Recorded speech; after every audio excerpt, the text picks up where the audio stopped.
A new study shows that increasing sleep could help you lose 26 pounds over 3 years. The study looked at adults who were overweight and did not suffer from insomnia. It found that people who extended their nightly sleep by an average of over an hour a night ate 270 fewer daily calories on average.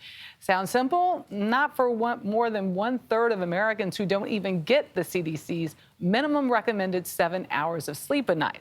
Here to tell us how to get there is sleep psychologist Shelby Harris, a clinical associate professor at the Albert Einstein College of Medicine. Good morning. Thank you for having me here. It sounds too good to be true. 26 pounds over 3 years. How do we get there? Well, the study was done in more short term than that. But what they found was when they took people who slept chronically 6.5 hours or less a night, they actually were consuming about 270 fewer calories a day. So over a few years, if you're continuing to sleep 7.5 hours a night, you're actually ideally going to lose some weight. That's what they're predicting might happen with these patients. So was this study about me personally? Did you guys monitor my sleep? It's one of those things that's interesting, right? It's one of those things where, oh, wow, it makes sense. But most of the studies that we've done have been on sleep restrictions. So when you take someone who's a good sleeper and you sleep deprive them, we crave higher fat, higher sugar foods, and we can't stop eating as much. So this was one of those studies that looked at the opposite, where you actually try to increase sleep, which is not easy for a lot of people to do, and we found that they ate less. If I get less than 6 hours of sleep and there's a sleeve of cookies in the cupboard and I open that thing after 8 p.m. at night, I will eat the whole sleeve. Yeah, what we do is we actually lose the signal that tells us to stop eating, that we're full, and we get more of the hormone signal that tells us to keep eating, so we get mixed up, and then you put the cookies in the cabinet and you're going to keep eating them at night. Willpower goes out the window. So does this impact other parts of our health?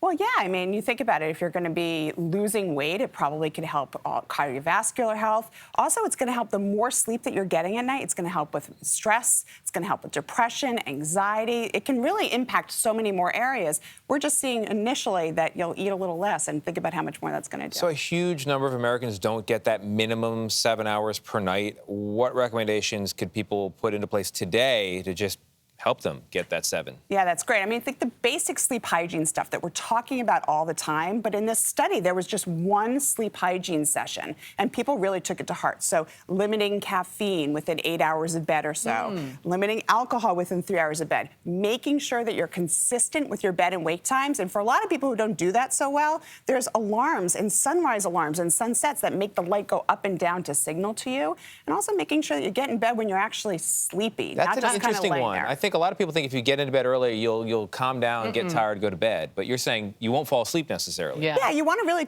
be consistent so your body knows bed is now a time for sleep. And I think the other thing that's important is that these things are great if you don't have insomnia. So you don't make sleep a priority, but if you try and do sleep hygiene and it's not enough, there are really good treatments for insomnia that go beyond that you should look into. And speaking of insomnia, we noticed the pandemic really had an impact on it. Yeah, we saw that Google searches went up by about 50% for insomnia in the first few months. And a lot of people across the world are suffering more and more from insomnia for many reasons. I mean, initially there's stress, financial stress, homeschooling for a lot of people, not light exposure because you're home, you're sitting so much more. So many more things, really. And we shifted our sleep schedule so much more that insomnia has skyrocketed. More sleep, you lose weight, you feel better, you can wake up earlier and watch CBS Mornings. I think it's a win-win-win. There you go. I agree. Shelby Harris, thank you very much. We appreciate it. Thanks for having me.